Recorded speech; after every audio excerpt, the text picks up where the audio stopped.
Don't go anywhere.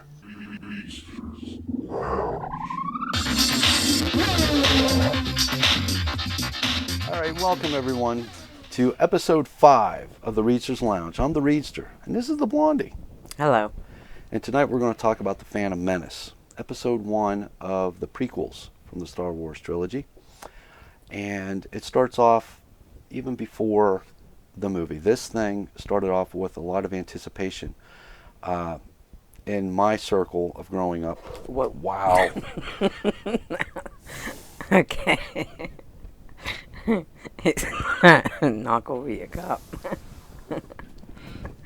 It's the hobo show, people. This is what it's about. And before the movie ever even hit theaters, the anticipation level was a sight unseen by me and in my circle of growing up, getting a lot of attention pre-media, current media days. It was still generating a lot of hype. Okay, so I guess the first memorable moment, and it's kind of hard to say what's memorable and what isn't about the Phantom Menace because I was so hungry for new Star Wars. Everything was eye-inspiring to me. And I guess to let everybody know where at least I stand with the prequels versus the original trilogy is I don't have a problem with it. And I grew up with the original trilogy. Oh, so did I. 4 through 6. And I love them dearly, but I had no hard feelings for the prequels whatsoever. And I didn't even know about hardship and ill-fated feelings for the thing until many years later when the internet come out. yeah.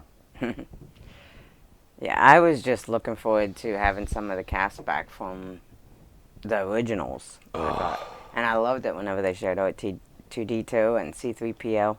That was just awesome. So the opening scene showing this vessel carrying our 2 beloved Jedi to the Trade Federation negotiations, it immediately had the flavor of everything that I loved in Star Wars already. We had the Force, and we had the spaceships, and we had the tech. Yeah. So I knew that everything was going to be fine. Although I wasn't looking at it like, uh-oh, this might be a disaster. That never even entered my thoughts. So all I knew was what I was seeing, and I liked what I was seeing. We get our first look at Jar Jar. Yeah. And before we get into that, now we know that there was a lot of kickback on the character of Jar Jar Binks. I loved him. Where do we stand on that here at the Reedsters Lounge? I loved him. I thought he was funny. My take on Jar Jar, for the record, is I did not have a problem with him during the movie. I thought there was a lot more of him than what we needed, but never did I think that it took away from the movie. No. Well, my only problem with Jar Jar is why did he have to go along with them on Tatooine when they're going for parts to repair the ship? I don't understand why he was part of that trip. Why didn't he stay back at the ship with ObiWan and R2 and all them? I agree. But I think, yeah, so I really can't see why he went along. Even though I do think that they had some really funny moments, though, on Tatooine with him. Like when he got he hit that thing and got his head numb. Okay, so that's addressing the Jar Jar, the Gungans. Yeah. It's just another race in the lore now of Star Wars. But it did play, a huge part, though, towards the end. Yep, absolutely did. They had to be there. Yeah. Okay, so now Qui-Gon and Obi-Wan and Jar Jar's in that ship vessel thing under the water, heading back to the Naboo people to warn them. That was the next memorable moment of the movie for me, was the infamous "there's always a bigger fish." Oh, yeah. I loved that. I did too. I've never seen anything like it before. It was new to me. But a funny moment that I just like to call out that I remember was the first one, the first incident, because there was two, was when that big goober fish or whatever it's called is about to capture our heroes, and then that larger sea land walking creature thing as grabs a hold of the goober fish, and puts it in its mouth and then rips it in half. Just before that scene ends, I just thought it was very funny, even at the time, that he discards its head and just tosses it away from him. And not that big of a deal, but for me it was very funny.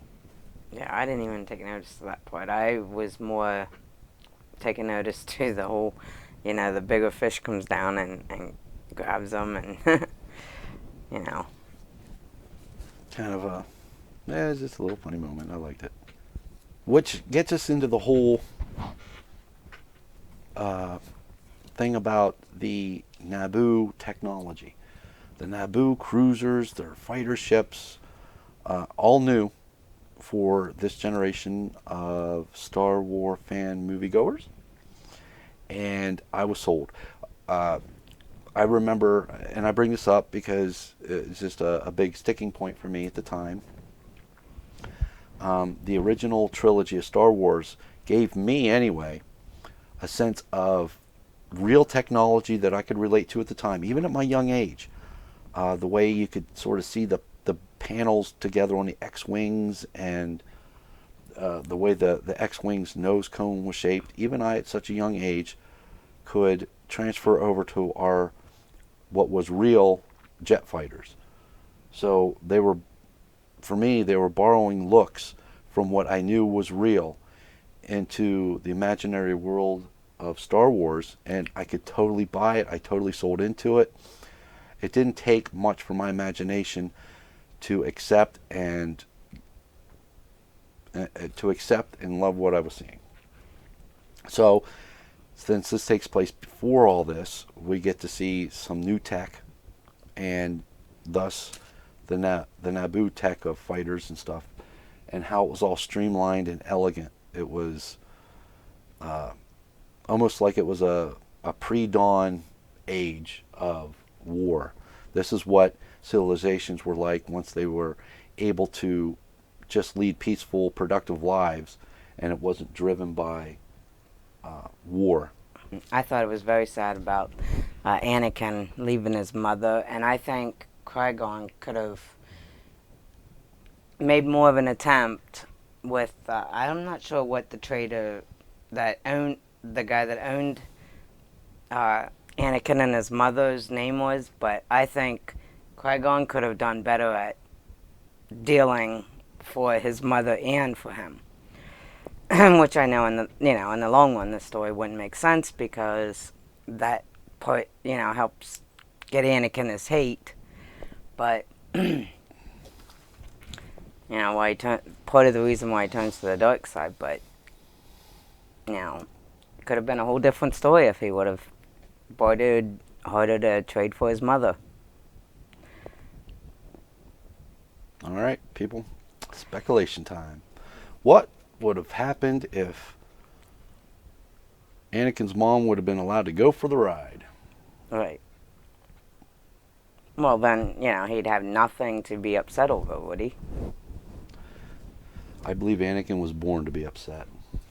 His destiny. Really? He would find something to be upset about. So let's face it, people. That coarse, dry sand, he hated it. Here's where I'm going with this. All right, so our heroes make it to Tatooine because their fuel cell was depleting, and they had to repair the ship. So we get our first look at Tatooine, pre-Luke Skywalker days. And we get our first look at Anakin Skywalker. Now, this is a moment in time that I would like to explore, as it is memorable for me. Our first look at a very young, going to be Darth Vader. Yeah. And if this is the most powerful Force user to date, okay, most powerful Force user, I can buy that. Why couldn't Qui-Gon just feel the Force coming from this boy? And some of you might be thinking, because of what we've seen with The Last Jedi, he wasn't using the Force, so he couldn't be detected. I argue that at this point Anakin didn't know about the Force, that he was using it. That's why he was so successful. Well, that's why Qui-Gon said he had such quick reflexes. But in the all pod I'm trying to say is, why not initially? Why? Because Qui-Gon was deep with the Force religion. Why didn't he just know by approaching this boy that there was something special about him right from the get-go? That Anakin didn't have to say anything. I would have thought Qui-Gon could have just felt the amount of Force that this young child was generating. Before he saved him from Sobi or... I'm talking as soon as they meet the boy for the first time. Just sight unseen, right there he is. There is little Anakin sitting on the counter. Qui-Gon sees him. What I'm saying is, we're not talking about a child Force user. We're talking about the most powerful Force user to date. Right. More so than Yoda. What I'm saying is, Anakin was tapping into this Force power, not knowing what it was, because that's why he was so successful with the racing that they were doing. Right. And you're saying, why couldn't Qui-Gon sense that? Yeah. The only argument that I could see people saying is because he wasn't tapping into it, so he was shut off from it, much like Luke was in The Last Jedi. And what I'm thinking is this child wasn't aware of the Force to be shutting it off, so it was constantly flowing through him, and he was just using it as he seen fit. That's probably why he was so successful fixing things and doing the pod races.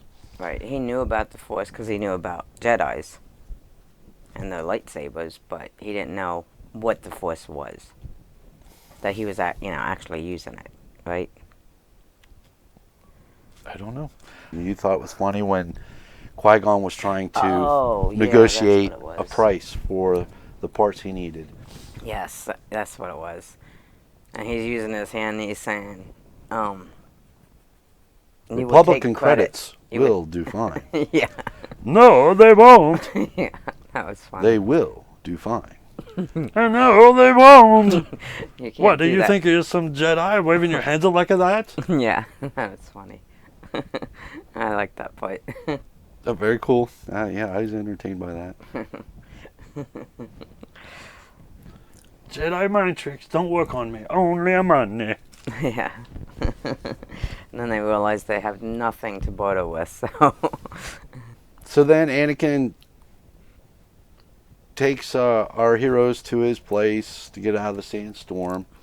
And that brings up a next memorable moment for me, because that's when we see, for the first time, an origin story of sorts for C-3PO. Oh, yeah, that was really cool. Yep, I wasn't expecting it. And in hindsight, I know people got problems with that too. But I don't. I think it's cool that that's where C-3PO came from. Yeah, I think it's cool that Anakin was the one building them.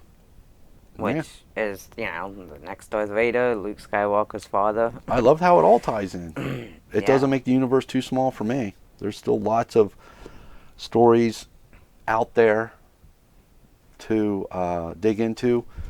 The origin story for C-3PO, I completely accepted it and loved it.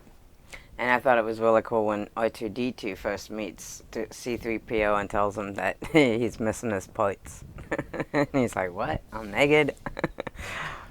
I agree, that was unexpected for me. But that brings up a good point, seeing him without his outer coverings. All of that to me just sold me on this is how C-3PO came to be. Yeah. And now that we get to watch the movie over and over again, after a while, whenever I watch movies, I'm not too much paying attention anymore to the stars of the show and what's going on in the movie. I start looking behind them and start looking at the sceneries and stuff, just because that's what I enjoy to do. And when they first enter that junk dealer's place, you can see a protocol droid that looks just like C-3PO, sort of slumped over, power down in the background. Right. I thought that was neat. I was almost like, wonder if that could be C-3PO. But I didn't notice it at the time. Or maybe that's where Anakin got the inspiration to create C-3PO. Well, getting into that, Anakin building a pod racer behind the back of his owner. Oh yeah, without his owner knowing about it, yeah. And the fact that you had just commented about C-3PO leads me to wonder now that actually to comment on what you're saying, I think Anakin was actually taking extra parts from that shop and taking them home with him and then building things on his own. Not that I know if that really happened, but that's what I tell myself. He was taking things and building things on his own, probably to generate a little extra money for himself and his mom. Or maybe that's how they were getting paid, was through parts from the person who owned them. Maybe. They don't dwell too much in details of what the payment system was for the slaves. Not that it needed it, and it doesn't need it now, but it lets to speculation for us these many years later. Okay, and then this gets us into the mini-chlorians. What is now known to be the legend storyteller master himself, George Lucas, to address where the Force comes from. We are now introduced to the mini-chlorians. This really struck a chord apparently with a lot of fans. Some didn't mind it and some hated it. Oh. Another decisive moment in time for Star Wars. And where do I personally land on it is, here it goes, folks. Like it or not, George Lucas to me is Star Wars. He is the storyteller, and we are the ones receiving the story. And if he wants to break the Force into something measurable, that's his business. He is the storyteller. Whether I think it's cool or not, it's irrelevant. That's where I officially stand. Whatever George comes out with may not be well received by me, but I will respect and accept whatever he says, because he is George Lucas. He is Star Wars. Right. That's where I stand with anything and everything he does. Right. There's going to be, as with any storyteller, there's going to be parts of it you'll like and parts of it you won't. But to openly dislike it to such a degree that you openly have bad things to say about George Lucas, I say that's crossing the line. And why? Who's done that? I mean, has there been fans that's done that? Yes. Do you want me to name names? No, I'm just, I didn't. So what I mean is, this isn't George Lucas's version of, much like you could say Peter Jackson's version of Lord of the Rings. There, if you want to pick that apart and find problems with it, I can understand, and I think most of the people could understand your point of view. However, people take this type of way of looking at things. When it comes to Star Wars and George Lucas is the token of the story. Yeah. So this isn't one person's version of George Lucas's story. This is his story. So to tell the man telling the story that he done it wrong is wrong in and of itself. And me just being me, can't make you see that. And I can hope that all of those people out there who said that George did it wrong, hopefully you'll come around and understand that he is the storyteller. And that is, once he says it's the story, that is the story. And he didn't do it wrong. He's telling you his story. Right. My favorite Sith Lord to date, we are introduced to Darth Maul. Yeah. Okay, I just wanted to throw that out there. Nothing that he done was memorable, other than the fact that I seen Darth Maul for the first time. I thought, wow, he looked cool. I was forever his obedient fan. He didn't have to do nothing. That could have been the last time we seen him, and I still would have been forever a Darth Maul fan. I don't know why. Can't explain it to you. Wish I could. But I immediately thought, wow, not only is this fella here obviously a dark user, but he's not going to be a tank like Darth Vader. Obviously, this guy's going to be able to utilize the Force in ways we've never seen. Maybe not, but that's what I thought. Much like how people felt about Boba Fett. Sight unseen, the first time you seen him, you knew there was something special about him. That's exactly how I felt about Darth Maul. I thought it was really unfair how that one competitor was messing around with Anakin's racer. You know, I didn't think that was cool at all. Anakin, he kept it completely fair. You know, why did that other dude come over and do that so he could, you know, cheat and win? You know, sabotaging his ride, obviously, but, you know, still I thought that was, you know, not cool. But I could add to that by saying, well, I didn't know enough about any of the competitors to begin with to know why that was even necessary. A part of the race that is memorable to me, the way that it was shot, was when Anakin's component finally fails and his pod's now seemingly burning up and he's going to lose. The way the cinematography was done that shows you how Anakin went about correcting that issue was done. It was shot in a way that actually made sense. You almost understood what it was that he was doing with the controls.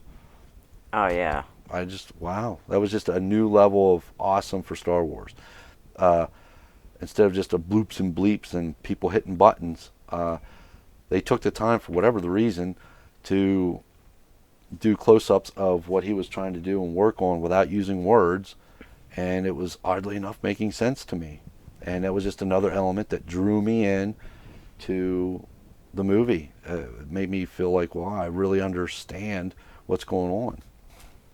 So this next part of the memorable moment of this movie for me would be when we first enter the Senate and they start their conversation. I would be remiss if I did not mention, which I'm sure everyone's already well aware.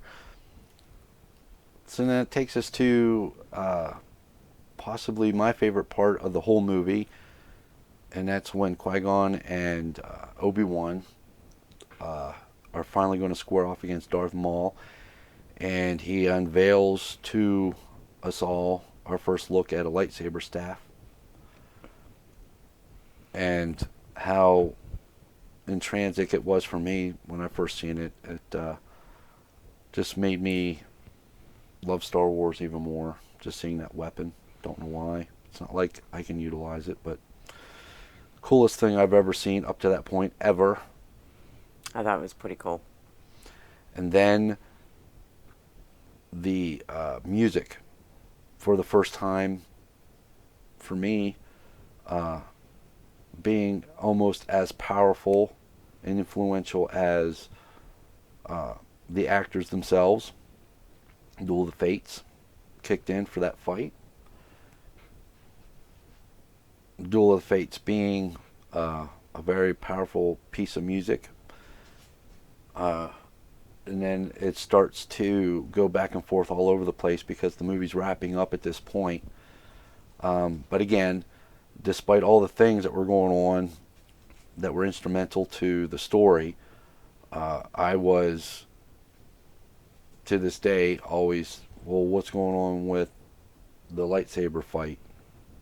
Because that's what I loved the most. And like I said, that's what I'm going to carry with me for the rest of my days, is that lightsaber fight. It introduced some things that will make it forever memorable, and that is just the way they were fighting. Up to this point, what we got was Vader and Luke going at it, double-handed saber style.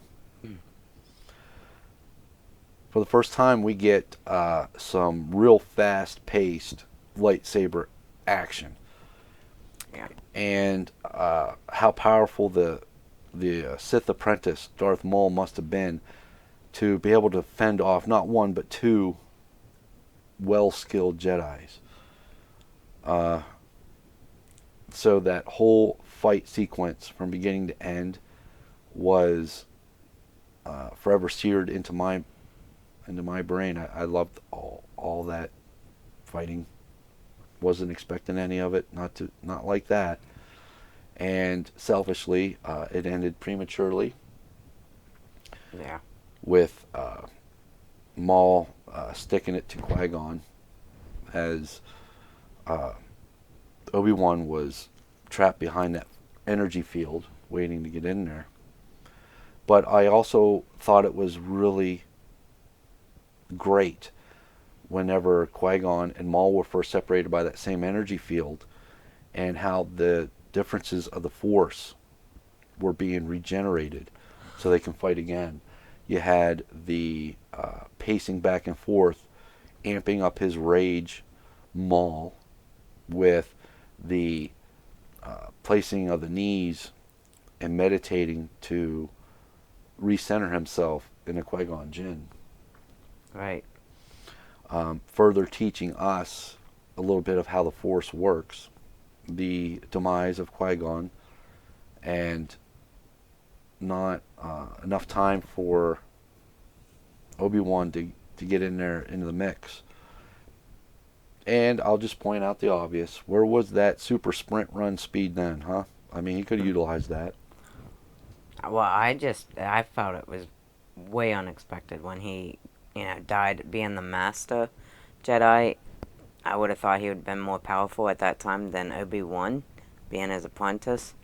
And I'm not going to get into the backstory of Qui-Gon Jinn because we're just trying to give our thoughts about special moments within the movie. And at this time, all I knew about the movie, about Qui-Gon, is everything that we all seen in the movie. No backstory, which there obviously is a backstory to him, which Right. I could throw out now as to why didn't this happen, and this happen. Irrelevant. Just with the movie. We lost Qui-Gon, and Obi-Wan didn't make it in there to help. That's why I throw out the comment, well, why didn't we see that super sprint run speed that we seen earlier on in the movie? Just throwing that out there. But then when Obi-Wan gets in there, wow, I did not expect Obi-Wan to fly like that. Now, I was expecting anything from Maul because I didn't know anything about him, what his abilities was. His abilities were being revealed as they happened.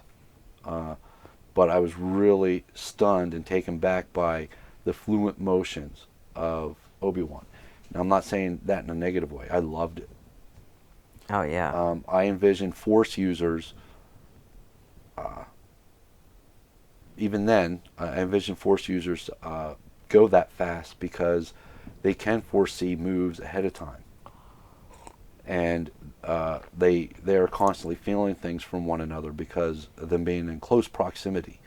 So I would expect Jedi and Sith to swing their lightsabers a little bit faster than you or I because they are also utilizing the Force for these movements. Right. And we've seen it for the first time. And then finally, it looked like Maul was going to finish off Obi-Wan as well. Yeah. Now, I knew this was not going to happen because we got Obi-Wan later in the original installment, so I know something's going to happen. But what I did not expect was for Obi-Wan to spring out of that hole, do his flip maneuver, and saw Maul in half. And I thought we lost Maul forever. Now, it turns out we didn't. Apparently, just through the attention that Maul got through the fan base, I believe Lucasfilm brought him back later iterations of him that happens later, but just for now, we lost Maul. And it was a short-lived favorite character. Right. Very interesting. Would love to have known more. I was expecting this to be our main villain to carry out through the 3 movies, and then ultimately he would probably meet his demise, if at all, at the end. But until then, it would be a zigzag back and forth trying to, get Maul to not kill anybody. or it's an all-out stop everything you're doing and address Maul whenever he pops into the story. Right. That's not what we got. We got a solid and half Maul, a triumphant ObiWan, and I was a little, my joy level was taken away at that moment because I'm like, we lost Maul too soon, too soon. Not that I'm a lover of the dark side. I thought he brought a lot to the dark side in short order, and this is going to make the next 2 installments very interesting because I didn't know where the stories were going yet. And we lost Qui-Gon. We lost Qui-Gonjinn way too soon as well because we were just introduced to him at the beginning of the movie. So it was very interesting how we were just introduced to him and his loss meant so much. That was an incredible piece of storytelling and acting on everyone's behalf to give him some worth for his passing. Oh, yeah. Whenever they set him on fire. Well, the fire scene's really kind of interesting to me. I don't understand that. The only one that was set afire up to this point was Darth Vader, and I understood that. I thought that was necessary for his completion to come back to the light side of the Force. Due to his shortcomings as a dark side user, his physical body could no longer transcend, much like Yoda had done, much like ObiWan had done in the time of their deaths, much like Luke Skywalker at the time of his departure. Darth Vader done too much against the natural order of things, and his physical form could not leave this reality, so they burned him up. It made sense to me. I understood that. So why did they have to burn Qui-Gon? Why didn't he just disappear? Or why didn't they give him a burial, a ceremony burial? Why did he have to burn? Yeah, I have no idea. That didn't make any sense to me either. It still doesn't. I'm not steeped in lore of books or comics. I certainly played plenty of video games, but I've never come across a video game that explains stuff like that away. So just from movies alone, I don't understand that, and I still don't. Right. So, anybody want to help us out in the comments below and explain that to me? Or put a link down there that has a video that explains that? Feel free to link it. I'll watch it. Okay, everyone, I got one last memorable moment of the movie before we wrap this up. And it's a question that I don't understand to this day. So if anyone's got an answer, feel free to leave it in the comments section below because we will read it. Or a link to a video that explains it. I will go watch it. My last comment and memorable moment of this movie is at the very end when the fellow who's going to be taking care of Leia, he's walking down the aisle of his ship with R2-D2 and C-3PO. He tells his people to clean up these droids, and oh, by the way, wipe out C-3PO's memory. Okay, droid. So yeah, the poor protocol droid. So why are we wiping out his memory, not R2-D2's? If anyone can explain.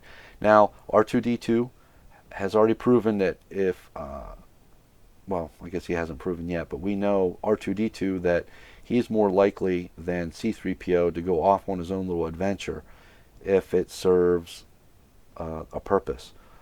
C-3PO is very self-aware and doesn't want to be deactivated in any way, so he's very careful about what he does. I don't understand why his memory had to be erased and not R2's. Alright, everybody, I guess that's going to wrap this one up. So if you liked what you've seen, please like us and subscribe and leave us a comment down below. We will read them, and we'll try to get back to as many as we can, even the ones that don't like us. Well, until then, we'll see you next week. Take care. Thank you.